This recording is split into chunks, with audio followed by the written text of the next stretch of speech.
नमस्कार। आप सभी का पुनः बहुत बहुत स्वागत है। मध्य प्रदेश की यूनिट 4 के अंतर्गत आज का एक नया चैप्टर हम लेकर आए हैं और ये जो चैप्टर है ये है मध्य प्रदेश के वन संसाधन। हमारे सिलेबस में भी वन का जिक्र किया है और सिलेबस में जो जो टॉपिक है उससे एक न एक प्रश्न एग्जाम में ज़रूर पूछता है। और मध्य प्रदेश की अभी पिछले विगत 4-5 वर्षों से हम देखें तो वन से एक न एक क्वेश्चन आपको ज़रूर एग्जाम में देखने को मिला है। तो अगर वन संसाधन की बात करें मध्य प्रदेश में तो सबसे पहले हमारे सामने एक बात आती है कि वन किसे कहा जाता है। तो इसकी छोटी सी परिभाषा है कि वन अधिनियम 1927 के अनुसार वन अधिनियम 1927 के अनुसार भूमंडल का वह भाग जो वृक्षों से ढका है उसे ही हम वन कहेंगे। जनरली हमने वैसे भी कई बार सुना होगा कि वन या जंगल किसे कहेंगे जहाँ पर बहुत सारे वृक्ष हो। तो धरातल का वह भाग जो वृक्षों से ढका हो उसे क्या कहेंगे, हम वन कहेंगे। वन अधिनियम 1927 के अनुसार ये परिभाषा आपको याद रखनी है कि भूमंडल का वह भाग जो वृक्षों से ढका है वह वन कहलाता है। दूसरी बात यहाँ पर ध्यान रखना कि किसी भी क्षेत्र की वनस्पति, किसी भी क्षेत्र की वनस्पति, किसी भी क्षेत्र के वन, किसी भी क्षेत्र के वृक्ष, जो भी चीज़ें हैं, किसी भी क्षेत्र के वृक्ष, किसी भी क्षेत्र की वनस्पति, किसी भी क्षेत्र के वन उस क्षेत्र की वर्षा और तापमान से प्रभावित होते हैं। उस क्षेत्र की वर्षा और तापमान से प्रभावित होते हैं। इसका मतलब क्या कि उस क्षेत्र में कितने समय तक वर्षा हो रही है और उस क्षेत्र में वर्षा की औसत वार्षिक वर्षा कितनी होती है। जैसे हम बात करें मध्य प्रदेश के मालवा क्षेत्र, अब मालवा क्षेत्र में कितने सेंटीमीटर वर्षा होती है, बुंदेलखंड में कितने सेंटीमीटर वर्षा होती है, बघेलखंड में कितने सेंटीमीटर वर्षा होती है। इस वर्षा के कारण या वर्षा को देखते हुए वहाँ पर वनस्पति पाई जाएगी। साथ ही साथ तापमान भी प्रभावित करता है कि अगर किसी क्षेत्र का औसत तापमान 50 डिग्री सेल्सियस है तो वहाँ पर अलग प्रकार के वृक्ष देखने को मिलेंगे।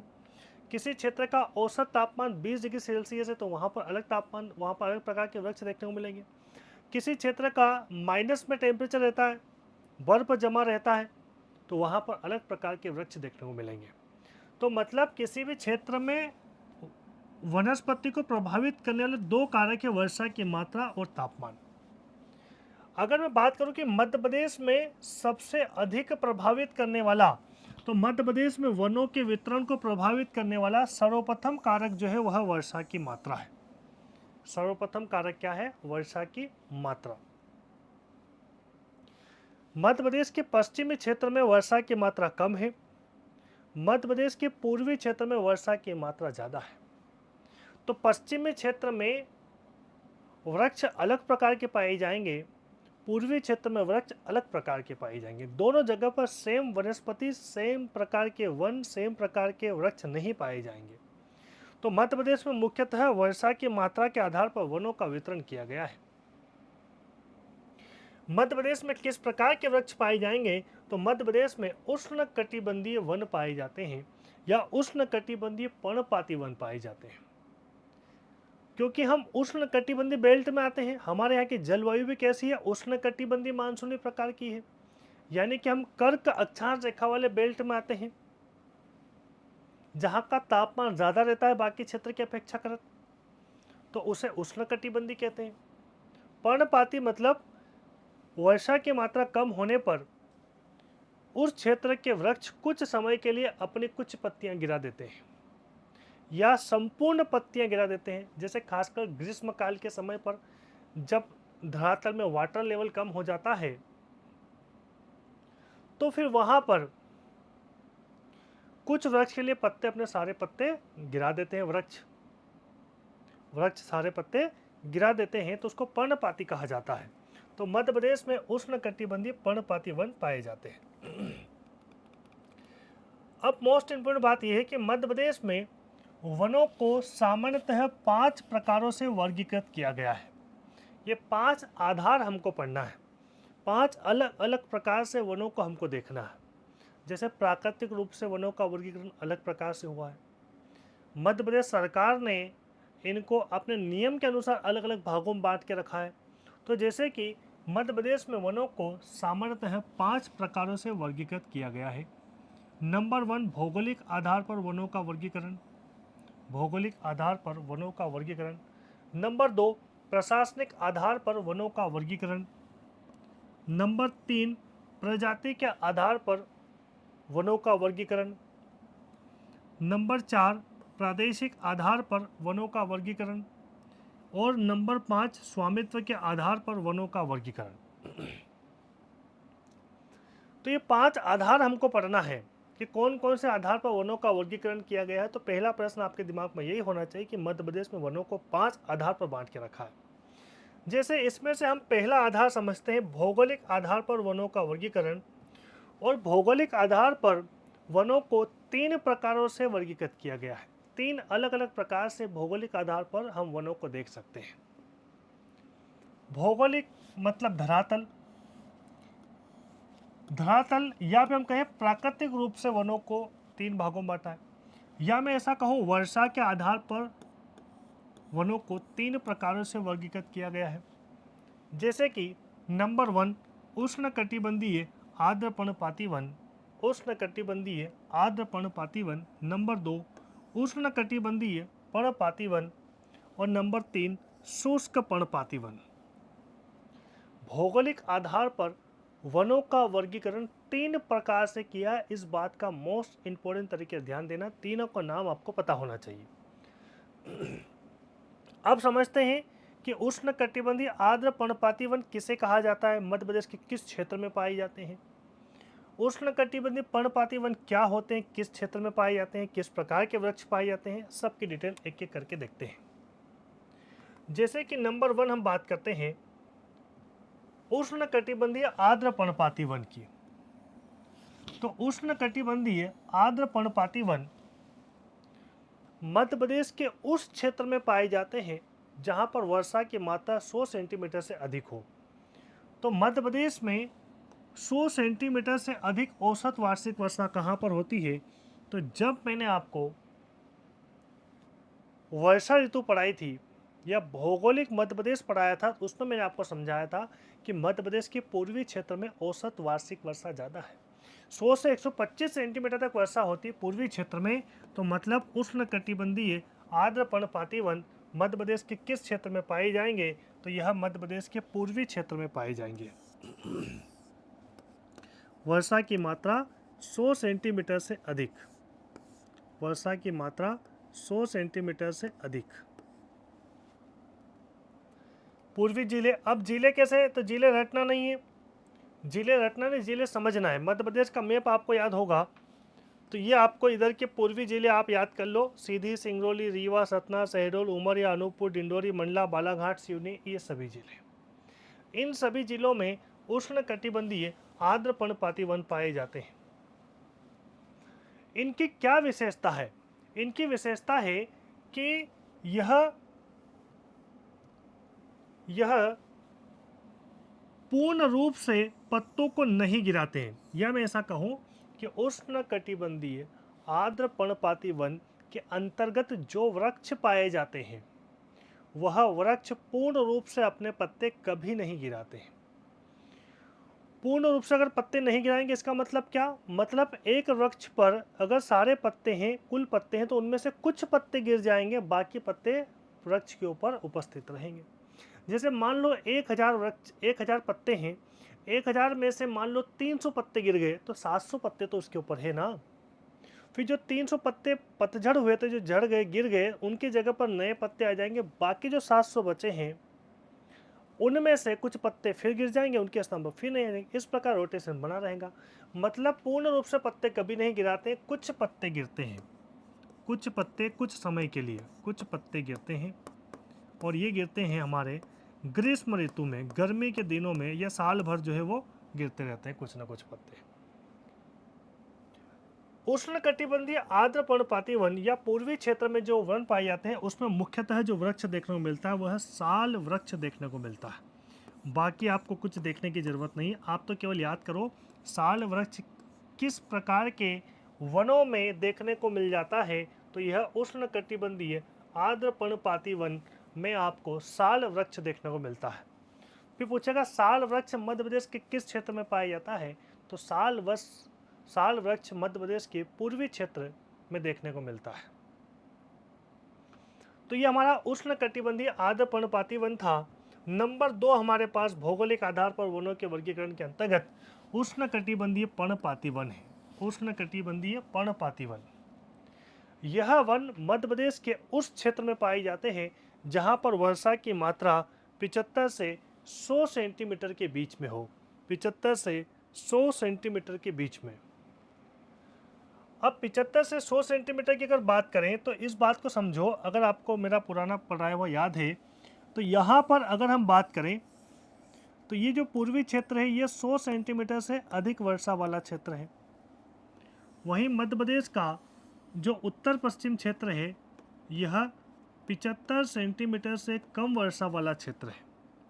तो ये 75 से कम, ये 100 से अधिक, तो इसके बीच वाला जो क्षेत्र होगा वो कैसा होगा, 75 सेंटीमीटर से अधिक लेकिन 100 सेंटीमीटर से कम।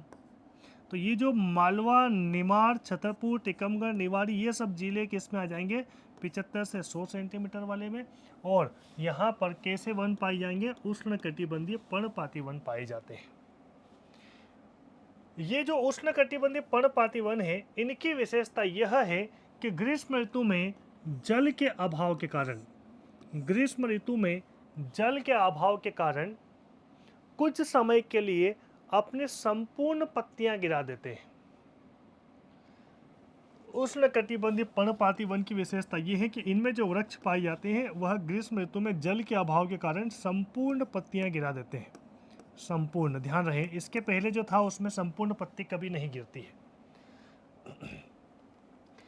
कहाँ पाए जाएंगे, कहाँ पाए जाएंगे, तो अभी मैंने कहा मालवा, निमाड़, सागर, विदिशा, दमोह, पन्ना, छतरपुर, टीकमगढ़, ये जो पूरा बेल्ट है यहाँ पर आपका 75 से 100 सेंटीमीटर वाला बेल्ट है जहाँ पर उष्ण कटिबंधीय पर्णपाती वन पाए जाएंगे।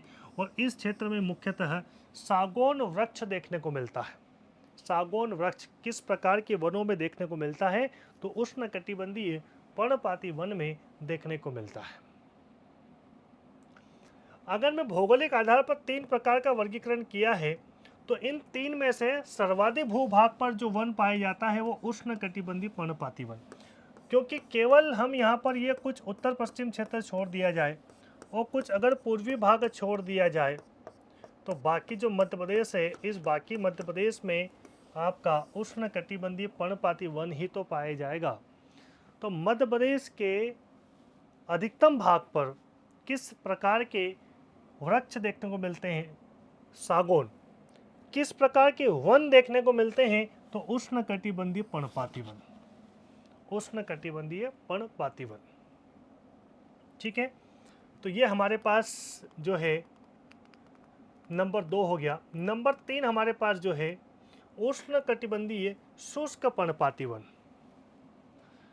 इस प्रकार के वन मध्य प्रदेश के उस क्षेत्र में पाए जाते हैं जहां पर वर्षा की मात्रा 75 सेंटीमीटर से कम हो।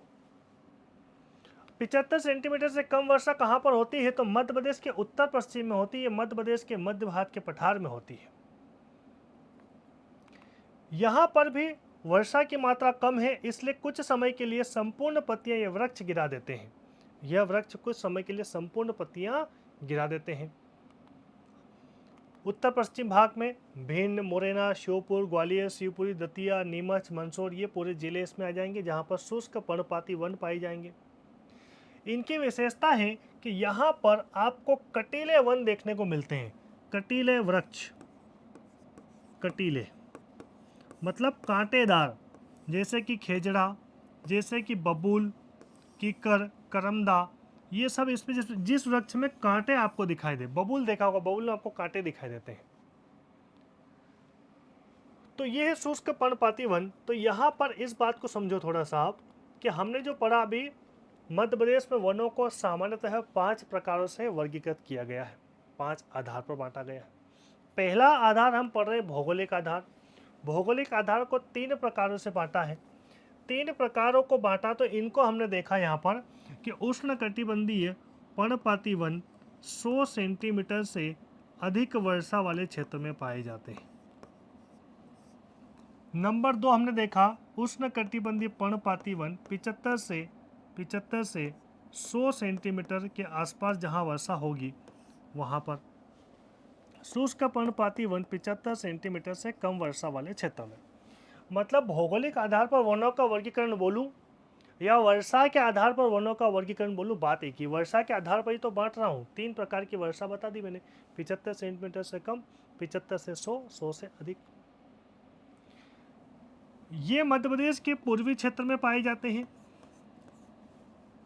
यह मध्य प्रदेश के उत्तर पश्चिम में पाए जाते हैं और यह मालवा निमाड़ खासकर जो क्षेत्र है उस क्षेत्र में देखने को मिलते हैं या मध्य भाग में देखने को मिलते हैं। यह सबसे अधिक भाग पर देखने को मिलते हैं, सबसे अधिक भाग पर। इनमें साल वृक्ष आपको देखने को मिलता है, साल वृक्ष। इनमें सागौन वृक्ष आपको ज्यादा देखने को मिलता है और इनको अगर देखें तो यहाँ पर आपको कटीले वन देखने को मिलते हैं, कांटेदार। तो 3-4 विशेषता याद रख लो, आपका काम हो जाएगा। यह साल में कुछ समय के लिए कुछ पत्तियां गिरा देते हैं, बाकी दोनों जो है कुछ वर्ष के लिए कुछ समय के लिए सारी पत्तियां गिरा देते हैं। तो हमने यहाँ पर भौगोलिक आधार पर वनों का वर्गीकरण देख लिया। नंबर 2 हमारे पास प्रशासनिक आधार पर वनों का वर्गीकरण है। प्रशासनिक आधार पर भी वनों का वर्गीकरण 3 प्रकारों से ही किया गया है। ध्यान रहे, अभी हमने जो पढ़ा है वो भौगोलिक आधार पर पढ़ा है, वर्षा की मात्रा के आधार पर पढ़ा है, यानी कि प्राकृतिक रूप से पढ़ा है। धरातल के अनुसार पूर्वी क्षेत्र में इस प्रकार के, पश्चिम क्षेत्र में इस प्रकार के, मध्य में इस प्रकार के। पर अब यहाँ पर अगला जो प्रकार है वो भौगोलिक की जगह पर प्रशासनिक आधार पर। प्रशासनिक मतलब प्रशासन, प्रशासन मतलब सरकार,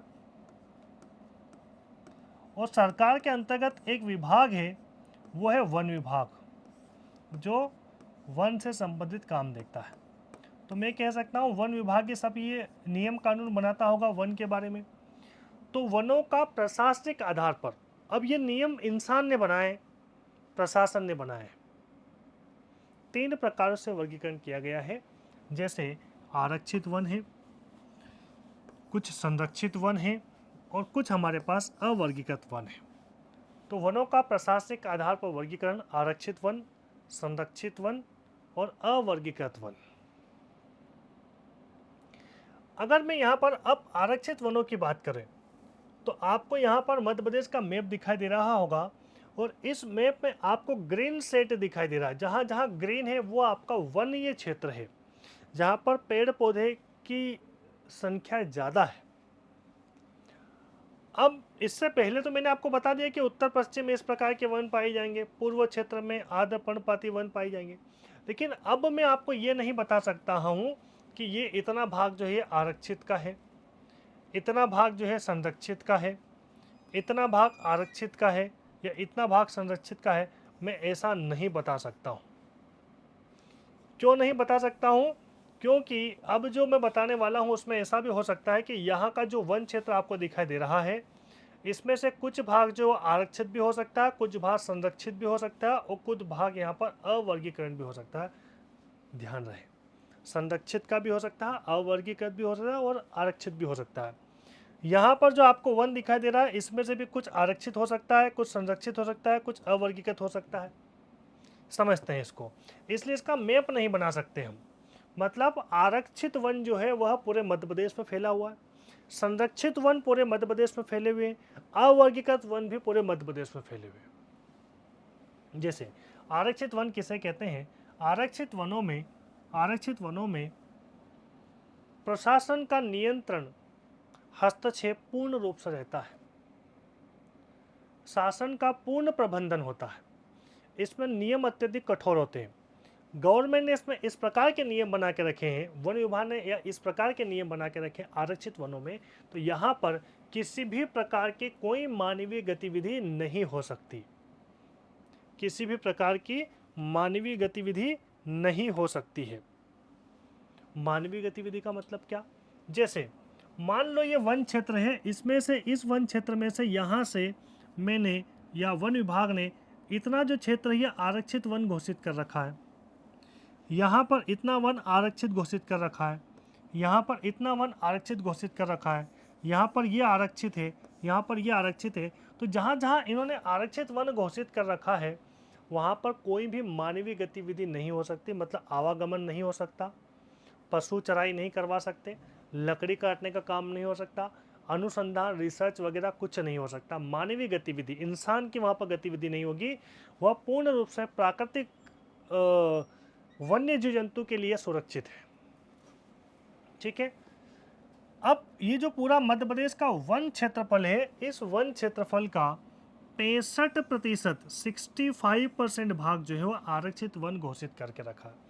ध्यान रहे, पूरे मध्य प्रदेश का क्षेत्रफल की बात नहीं कर रहा हूँ। मध्य प्रदेश में टोटल जो वन क्षेत्रफल है उस वन क्षेत्रफल का 65% कैसा है, आरक्षित वन है। क्षेत्रफल के आधार पर 61,886 वर्ग किलोमीटर, 61,886 वर्ग किलोमीटर आरक्षित वन है। इसका मतलब क्या हो गया? इसका मतलब ये हो गया कि ये जो क्षेत्रफल है इसमें किसी भी प्रकार की मानवीय गतिविधि नहीं हो सकती, आवागमन आप नहीं कर सकते, अनुसंधान मानव नहीं कर सकता, वो पूर्ण रूप से वन्य जीव जंतु के लिए सुरक्षित है, प्रकृति के लिए सुरक्षित है। और ऐसे आरक्षित वनों में हम राष्ट्रीय उद्यान स्थापित करते हैं, राष्ट्रीय उद्यान बनाए जाते हैं। और राष्ट्रीय उद्यान भी क्यों बनाते हैं? वन्य जीव जंतु के संरक्षण के लिए। और वन्य जीव जंतु संरक्षित कहाँ पर रहेगा? जहाँ पर मानवीय गतिविधि नहीं हो सकती है। और मानवीय गतिविधि कहाँ नहीं होगी? आरक्षित वनों में नहीं होगी। तो राष्ट्रीय उद्यान कहाँ घोषित करेंगे? आरक्षित वनों में घोषित करेंगे। क्लियर? तो ये आरक्षित वन था।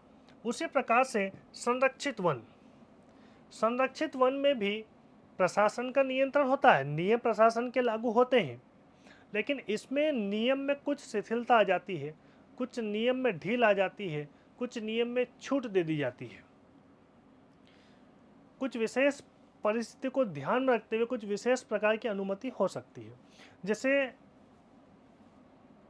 पर्यटन की दृष्टि से आप कई बार जंगलों में घूमने गए होंगे, जंगल सफारी करी होगी, तो वो कुछ एरिया है जहाँ पर आपको जाने की अनुमति होती है, लेकिन उससे अंदर जाने की अनुमति नहीं होती है।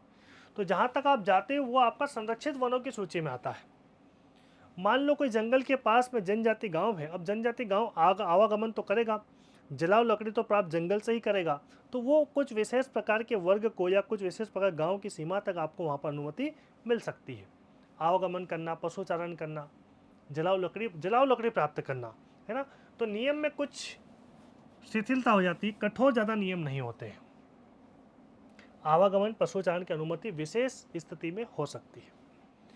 मध्य प्रदेश का जो कुल वन क्षेत्रफल है उसका 33% 33% भाग जो है वो आपका संरक्षित वनों का है। क्षेत्रफल के आधार पर देखा जाए तो 31,098 वर्ग किलोमीटर जो है वह आपका संरक्षित वनों की सूची में शामिल किया गया है, जिसमें विशेष परिस्थिति में आपको आवागमन की अनुमति हो सकती है, पशु चराई लकड़ी प्राप्त करने की अनुमति हो सकती है। इस प्रकार के वनों में अभ्यारण्य स्थापित किए जाते हैं, अभ्यारण्य स्थापित किए जाते हैं।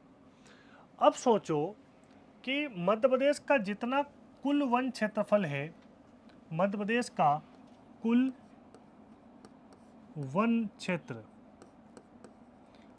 क्षेत्र का मतलब मैं मान के चलता हूँ कि 100% की बात हो रही है। अब 100% में से 65% तो आरक्षित वन घोषित कर दिया, 33% जो है वह संरक्षित वन घोषित कर दिया, तो टोटल कितना हो गया? टोटल 98% तो हो गया। तो बाकी जो तीसरा वर्ग बचा है 2% के आसपास, वो क्या होगा? अवर्गीकृत होगा। तो अगला जो हमारा डाटा है वो है अवर्गीकरण।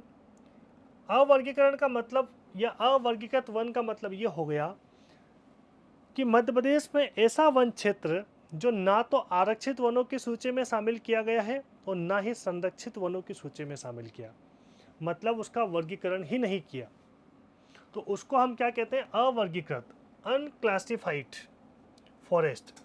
इस प्रकार के वनों में कोई प्रतिबंध नहीं होता है, आप आवागमन कर सकते हो, पशुचारण करवा सकते हो, लकड़ी कटाई काम कर सकते हो, वृक्ष काट सकते हो, जो भी आपको करना हो, लेकिन यह केवल कुल वन क्षेत्रफल का 2% भाग पर ही फैले हुए हैं, 1705 वर्ग किलोमीटर भाग पर ही फैले हुए हैं, यानी कि बहुत ज़्यादा एरिया नहीं है। मतलब मध्य प्रदेश का कुल वन क्षेत्रफल को मुख्य तौर पर दो भागों में बांटा, आरक्षित और संरक्षित, बाकी बच गया उसको अवर्गीकृत नाम दे दिया गया। तो अगर मैं इसको यहाँ पर एक टेबल में आपके सामने प्रस्तुत करूँ तो आपको यहाँ पर इस प्रकार याद रखना है कि प्रशासनिक मतलब वन विभाग के अनुसार नियम कानून के आधार पर, प्रशासन के आधार पर, सरकार के आधार पर वन तीन प्रकार से बांटे हैं: आरक्षित वन, संरक्षित वन और अवर्गीकृत वन। आरक्षित वनों में किसी भी प्रकार की कोई गतिविधि नहीं हो सकती, मानवीय गति पूर्ण रूप से प्रतिबंधित है। संरक्षित वनों में प्रतिबंधित तो है, लेकिन विशेष परिस्थिति में कुछ विशेष छूट दी जा सकती है। और अवर्गीकृत वन में आप कोई प्रतिबंध नहीं है, सारी की सारी यहाँ पर छूट दी गई है। अगर हम कुल वन क्षेत्रफल की बात करें तो 65% आरक्षित वन घोषित करके रखा है, 33% वन संरक्षित वन घोषित करके रखा है और 2% जो है वो अवर्गीकृत वन घोषित करके रखा है। आरक्षित वनों में राष्ट्रीय उद्यान स्थापित किए जाते हैं, नेशनल पार्क स्थापित किए जाते हैं। संरक्षित वनों में अभयारण्य स्थापित किए जाते हैं और अवर्गीकृत में कुछ ऐसी प्रोसेस नहीं बताई गई। तो केवल 2-3 पॉइंट यहाँ पर याद रखना है, जिससे आपका प्रशासनिक आधार पर वनों का वर्गीकरण समाप्त। ठीक है, तो दो हमारे आधार हो गए, एक है भौगोलिक आधार पर और एक है प्रशासनिक आधार पर। तीसरा आधार हमारे पास है क्षेत्रीय या फिर प्रादेशिक आधार पर, क्षेत्र के आधार पर। इसको भी 3 प्रकारों से ही बांटा गया है। सबसे पहले हमने पढ़ा मध्य प्रदेश में वनों को 5 आधारों पर बांटा गया है। हर आधार को 3-3 भागों में बांटा है, 3-3 प्रकार से वर्गीकृत किया गया है। जैसे भौगोलिक आधार पर 3 प्रकार, प्रशासनिक आधार पर 3 प्रकार, उसी प्रकार से क्षेत्रीय आधार पर भी 3 प्रकार। अब इनको 3 प्रकार कौन कौन से हैं? एक है आपका मुरैना शिवपुरी वनपेटी, नंबर 2 है विंध्यन कैमूर वनपेटी और नंबर 3 है सतपुड़ा मेकल वनपेटी। 3 क्षेत्र हमारे यहाँ पर देखो आप कि आपका जो पर्वतीय क्षेत्र है वो यहाँ पर एक दिखाई देता है मध्य प्रदेश के दक्षिणी जिलों में। ये है आपका सतपुड़ा मेकल पर्वतीय क्षेत्र। इससे ऊपर यहाँ पर देखो तो ये है आपका विंध्यन कैमूर पर्वतीय क्षेत्र और यहाँ पर मुरैना शिवपुरी वन क्षेत्र। तो ये 3 क्षेत्र हो गए, एक सबसे ऊपर, एक मध्य में, एक सबसे नीचे। तो इनको अलग अलग क्षेत्रीय आधार पर बांट दिया गया। बाकी परी के हिसाब से कोई डिटेल की आवश्यकता यहाँ पर नहीं है। तो अब मैं कैसे याद करूँगा इसको? नंबर 1 मुरैना शिवपुरी वन क्षेत्र, नंबर 2 विंध्यन कैमूर वन क्षेत्र, नंबर 3 सतपुड़ा मेकल वन क्षेत्र। 3 नाम याद रखना है, बाकी कोई यहाँ पर याद करने की जरूरत हमको नहीं है। फिर इसके पश्चात प्रजाति के आधार पर वनों का वर्गीकरण, तो इनको भी 3 प्रकारों से बांटा है। नाम से ही स्पष्ट प्रजाति मतलब जो वन में जो वृक्ष पाए जाते हैं, और अगर किसी वन क्षेत्र में काफ़ी बड़े क्षेत्रफल पर एक ही प्रकार का वृक्ष पाया जा रहा है तो उसको उसी के नाम से वन का नाम दे दिया गया। जैसे कि कोई क्षेत्र है, उस क्षेत्र में आपको सागौन के ही वृक्ष दिखाई दे रहे हैं, मतलब वो सागौन वन हो गया। किसी क्षेत्र में गए तो आपको वहाँ पर साल के वृक्ष दिखाई दे रहे हैं, मतलब वो साल हो गया। तो यहाँ पर नाम से ही स्पष्ट है कि प्रजाति देखो, एक सागौन वन, नंबर 2 साल वन, 2 महत्वपूर्ण है और 2 ही मध्य प्रदेश के सबसे अधिक भूभाग पर पाए जाते हैं। इनके अलावा बाकी सब जो आएंगे वो मिश्रित पर्णपाती वन में चले जाएंगे। जितने भी वृक्ष हैं उनको सबको यहाँ पर मिक्स कर दिया गया। तो प्रश्न जो बनेंगे हमारे वो यहाँ से बनेंगे, सागौन वन से बनेंगे और साल वन से बनेंगे। तो नाम से स्पष्ट प्रजाति के आधार पर, तो प्रजाति के आधार पर 3 प्रकार, एक सागौन वन, एक साल वन और बाकी सब मिश्रित। अब एक एक के बारे में बात करते हैं। जैसे सागौन के बारे में बात करें, सागौन वृक्ष कहाँ पर देखने को मिलता है? सबसे पहली बात कि सागौन वृक्ष किस प्रकार के वनों में देखने को मिलता है। तो अभी कुछ समय पहले मैंने आपको पढ़ाया उष्णकटिबंधीय पर्णपाती वन, जहाँ पर 75 से 100 सेंटीमीटर के आसपास वर्षा होती है। 75 से 100 सेंटीमीटर के आसपास, 100 125, इसको 100 कर लो ज़्यादा ठीक रहेगा। 75 से 100 सेंटीमीटर के आसपास जहाँ वर्षा होगी वहाँ पर सागौन। और इसके अलावा दूसरी चीज़ की कंडीशन याद करना कि जहाँ पर आपको काली मिट्टी दिखाई देगी, काली मिट्टी जहाँ पर आपको दिखाई देगी वहाँ पर आपको सागौन वृक्ष ज़्यादा देखने को मिलेगा। अब मैं मिट्टी का चैप्टर भी पढ़ा चुका हूँ, मैंने वर्षा भी आपको पढ़ा दी है, तो आपको पता है कि 75 से 100 सेंटीमीटर वर्षा कहाँ पर होती है, तो मध्य प्रदेश के पश्चिमी भाग से लेकर मध्य भाग तक। काली मिट्टी कहाँ पाई जाती है, पश्चिम से लेकर मध्य भाग तक। तो इस क्षेत्र में कौन सा वृक्ष ज़्यादा देखने को मिलेगा, आपको सागौन देखने को मिलेगा। और इसी क्षेत्र में उष्ण कटिबंधीय पर्णपाती वन देखने को मिलता है, पर्णपाती वन देखने को मिलता है। तो पर्णपाती वन में ही सागौन सबसे अधिक भागों में देखने को मिलता है। जिले अगर आपको याद करना है, रटना नहीं है, आपको उत्तर पश्चिम क्षेत्र छोड़ देना है, आपको पूर्वी भाग छोड़ देना है। पूर्वी भाग अगर आप छोड़ दिया तो बाकी जो आपका मालवा, निमाड़ और ये जो पूरा बेल्ट है, इस पूरे बेल्ट में आपको जो है वह सागौन वृक्ष देखने को मिलता है, क्योंकि काली मिट्टी का बेल्ट है, वर्षा की मात्रा भी इसके अनुकूल है। तो ये विंध्याचल पर्वत श्रेणी है, यहाँ पर सतपुड़ा पर्वत श्रेणी है, तो इस पूरे क्षेत्र में आपको सागौन देखने को मिल जाता है। यहाँ पर सागौन की बात करें तो मध्य प्रदेश में जितने भी प्रकार के वृक्ष पाए जाते हैं, इन सभी वृक्षों में सबसे अधिक क्षेत्रफल पर सागौन ही पाया जाता है। मध्य प्रदेश की बहुत सारे एग्जाम में प्रश्न यहाँ से आ चुका है कि मध्य प्रदेश में सबसे अधिक क्षेत्रफल पर या सर्वाधिक कौन सा वृक्ष देखने को मिलता है, तो सागौन वृक्ष सबसे अधिक भूभाग पर देखने को मिलता है, नंबर 1। नंबर 2 जो है साल है, दूसरे सर्वाधिक भाग पर जो देखने को मिलता है वह साल वन देखने को मिलता है, साल वृक्ष आपको देखने को मिलता है। साल का वैज्ञानिक नाम आपसे पूछेगा, साल का वैज्ञानिक नाम जो है टेक्टोना ग्रैंडिस है, इसको टिक भी कहते हैं, टिक भी कहा जाता है, ध्यान रखना, सागौन को टिक भी कहते हैं। इसका वैज्ञानिक नाम है टेक्टोना ग्रैंडिस। सागौन का वैज्ञानिक नाम क्या है, टेक्टोना ग्रैंडिस। कई बार एग्जाम में इससे भी प्रश्न आए हैं। सागौन वृक्ष की लकड़ी में ग्रेन पाया जाता है, जिससे बना सामान, जिससे ये जो सागौन के वृक्ष की लकड़ी है, इसमें प्राकृतिक सुंदरता आती है, प्राकृतिक डिजाइन आती है।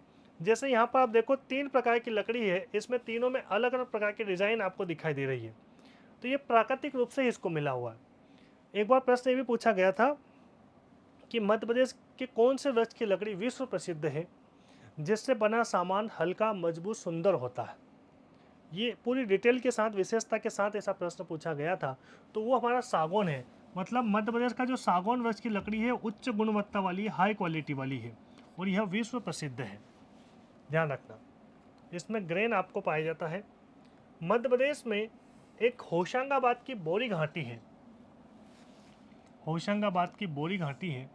ये बोरी घाटी जो है यह सागौन वृक्ष के लिए प्रसिद्ध है, सागौन वृक्ष के लिए प्रसिद्ध है। यहाँ पर है होशंगाबाद जिले के बोरी घाटी। यहाँ प्रश्न ये भी आ सकता है कि बोरी घाटी में किस प्रकार के वृक्ष सबसे अधिक देखने को मिलते हैं, तो ये सागौन।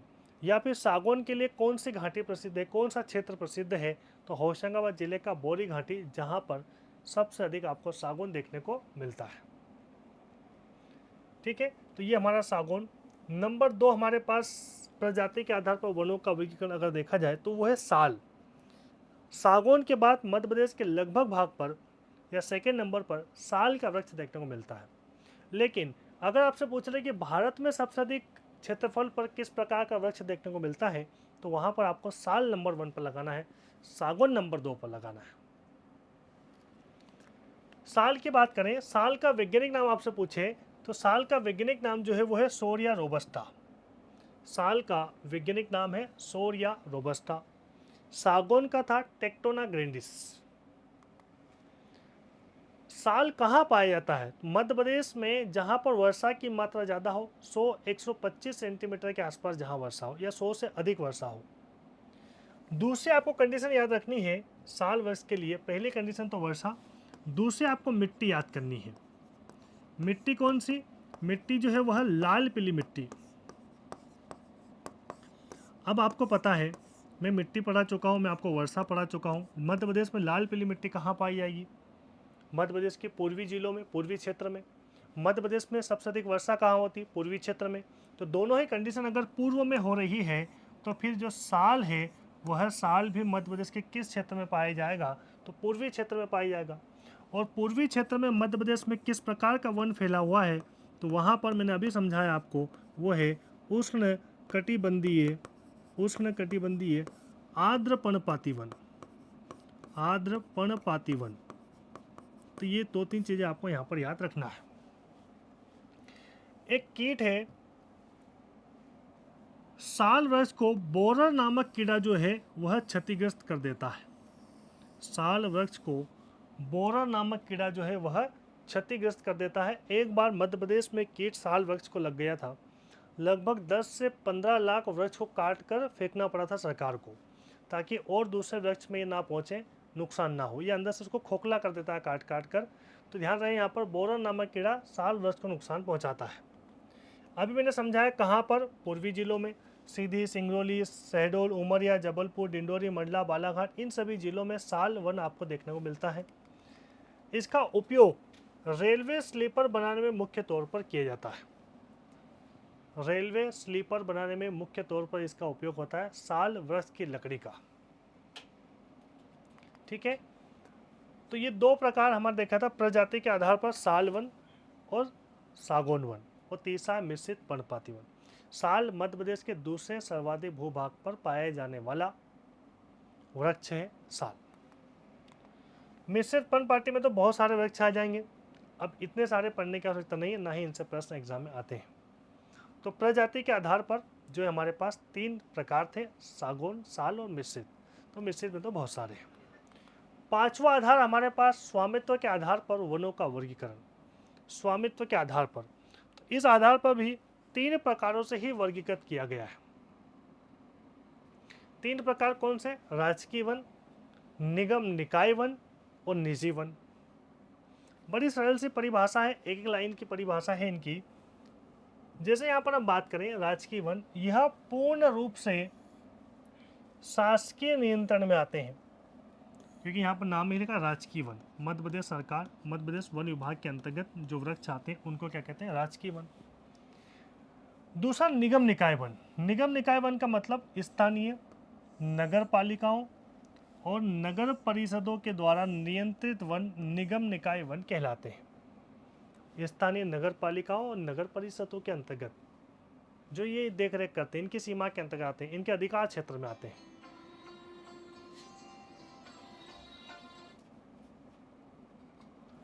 तीसरा यहाँ पर निजी वन। निजी वन में निजी स्वामित्व वाले वन जिन पर व्यक्तिगत लोगों का अधिकार होता है। तो देखो यहाँ पर नाम में ही छुपा है, राजकीय वन मध्य प्रदेश सरकार वन विभाग के अंतर्गत, निगम निकाय नगर पालिका नगर परिषद के नियंत्रण में, निजी वन मतलब व्यक्तिगत लोगों का अधिकार।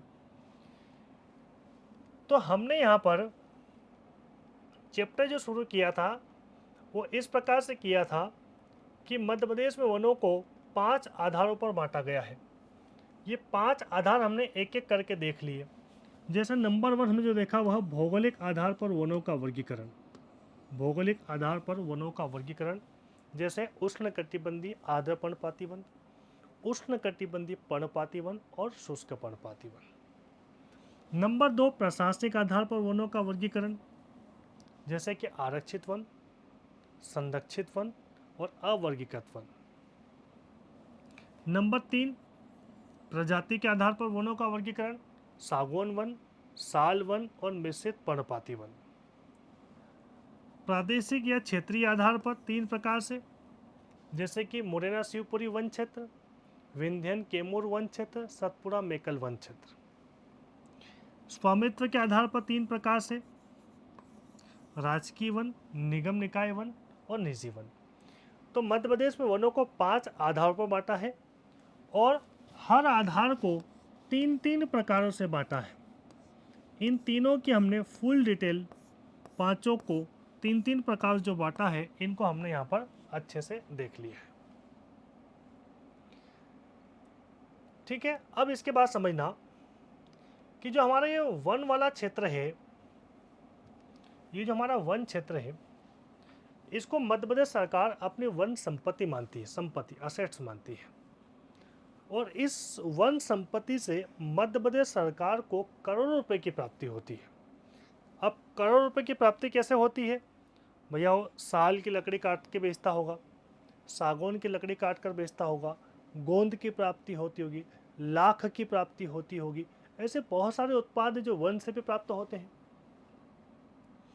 तो मध्य प्रदेश सरकार वन को अपनी संपत्ति मानती है, जिससे करोड़ों रुपए की प्राप्ति होती है।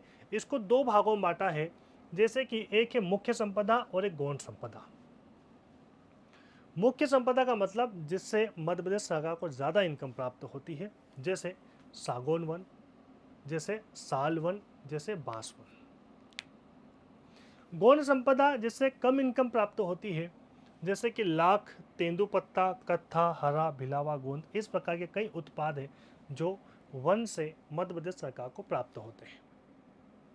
इनके बारे में थोड़ा समझ लेते हैं। सागौन वन के बारे में बता चुका हूँ, साल वन के बारे में बता चुका हूँ, बांस के बारे में आप जान लो। जैसे कि बांस तो आपने देखा होगा इस प्रकार का। बांस का जो वैज्ञानिक नाम है वो आपसे पूछेगा, तो बांस का वैज्ञानिक नाम है बाम्बूसोइट।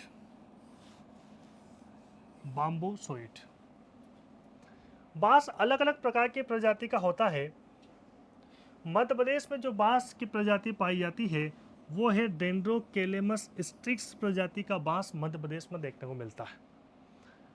मध्य प्रदेश की एग्जामों में, पीएससी में तो नहीं आए, लेकिन बाकी एग्जामों में दोनों से प्रश्न बन चुके हैं। बांस का वैज्ञानिक नाम भी पूछ चुका है, बांस का किस प्रजाति का बांस मध्य प्रदेश में पाया जाता है ये भी पूछ चुका है। बांस कहाँ पाया जाता है? 75 सेंटीमीटर से अधिक वर्षा वाले क्षेत्र पे, यानी कि मध्य प्रदेश का उत्तर पश्चिम क्षेत्र छोड़ दें, मध्य भारत का पठार छोड़ दें, तो बाकी लगभग भूभाग पर बांस पाया जाता है, लेकिन बिखरे रूप में है। बांस का उपयोग बहुत सारा है, टोकरी, चटाई, कागज बनाने में, या आप देख सकते हो यहाँ पर इस प्रकार की बैठने के चेयर, झूला, पलंग, यहाँ पर आप देख लो, ऐसे बहुत सारे आइटम्स जो है वो बनाने में बांस का उपयोग किया जाता है। तो बांस का तो बहुत सारा उपयोग है। गौण संपदा में इस प्रकार है आपके सामने, जैसे कि खेर वृक्ष से कत्था प्राप्त होता है, कत्था। हर्रा वृक्ष से चर्म शोधन का उपयोग होता है, प्रिंटिंग प्रेस और दवाइयाँ बनाने में इसका उपयोग किया जाता है। भिलावा वृक्ष से स्याही और पेंट बनाया जाता है। गोंद प्राप्त होता है बबूल से, खेर से, धावड़ा से। तो ये गौण संपदा है जिससे कम इनकम प्राप्त होती है, लेकिन होती जरूर है, उत्पाद है।